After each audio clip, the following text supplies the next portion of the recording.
Several political campaigns made history across Kentucky this week, electing many firsts to office. Bodie Brooks has a look at the diversity at the ballot box we saw on Election Day. Bodie. Yeah, Monty, right here in Lexington and across many rural communities, there is change in representation. More people of color and different identities now clearing the way for those who will follow. My first thought was it's about time. Lexington's incoming city council will be the most diverse it's ever been. It's kind of a sea change, really, and to me it really says that Lexington was ready for some more diverse representation and for their government to really reflect the way the city actually has become. Incoming Vice Mayor Dan Wu is one of those many firsts, the only Asian American ever elected to council.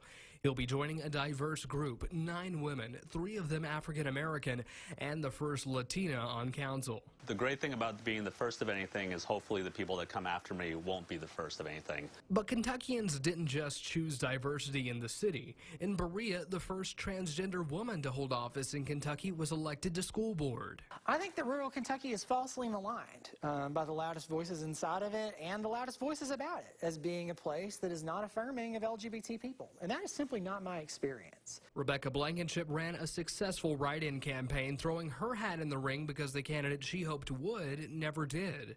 But in terms of adversity, Blankenship says the only real challenge was getting her name out there. What I'm pleased is that LGBT and questioning kids have an answer today to the question of could I do that if I wanted to do it? Now that the dust has settled, both candidate-elects have time to celebrate, but are already focusing on their priorities for the coming year. Blankenship hopes to work on increasing teacher pay, communication, and employment-based education. Wu says public safety and housing development are 2 of the biggest issues that he wants to tackle. Both Wu and Blankenship will take up their new positions starting in January.